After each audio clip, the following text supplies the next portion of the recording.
Selamat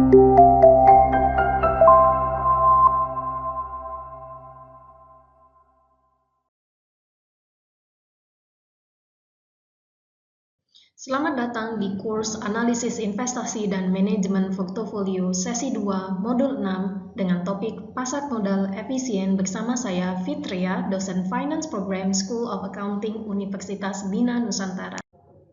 Adapun tujuan sesi dari topik pasar modal efisien adalah siswa dan siswi dapat memahami bagaimana meminimalkan resiko dengan return yang diharapkan menggunakan CAPM dan juga memahami pasar modal yang efisien. Tujuan dari modul ini adalah siswa dan siswi memahami jenis pasar modal yang efisien. Adapun capaian pembelajaran dari topik pasar modal efisien adalah 1.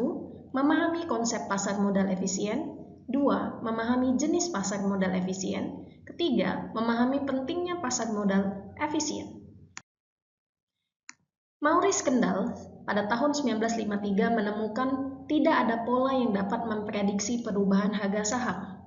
Harga cenderung naik dan turun pada hari tertentu terlepas dari kinerja masa lalu. Lalu, bagaimana kita menjelaskan perubahan harga saham secara acak? Hipotesis pasar efisien, Efficient Market Hypothesis, berasumsi bahwa harga sekuritas sepenuhnya mencerminkan informasi yang tersedia.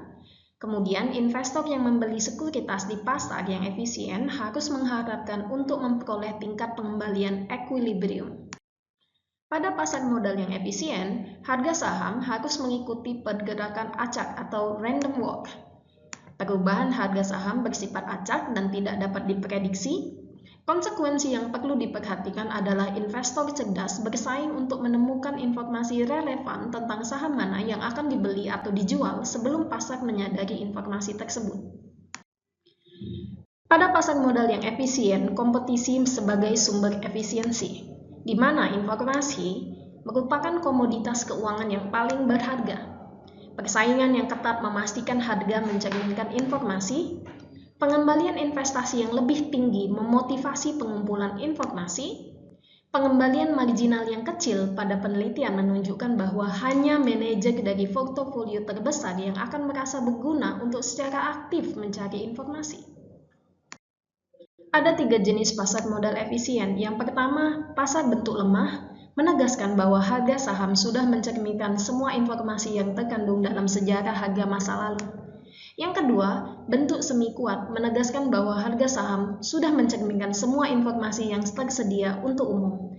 Yang ketiga, pasar bentuk kuat, menegaskan bahwa harga saham mencerminkan semua informasi yang relevan, termasuk informasi orang dalam. Adapun dampak pasar yang tidak efisien, yaitu mengakibatkan salah alokasi sumber daya secara sistematis. Sekuritas yang dinilai terlalu tinggi atau overvalued dapat meningkatkan modal dengan biaya yang terlalu murah. Perusahaan dengan sekuritas yang dinilai terlalu rendah atau undervalued dapat melewatkan peluang yang menguntungkan karena biaya untuk meningkatkan modal terlalu tinggi. Kita sudah sampai di akhir pembahasan, namun kita punya 2 pertanyaan. Pertanyaan pertama, pasar bentuk lemah menegaskan bahwa harga saham sudah mencerminkan semua informasi yang tersedia untuk umum. A. Benar. B. Salah.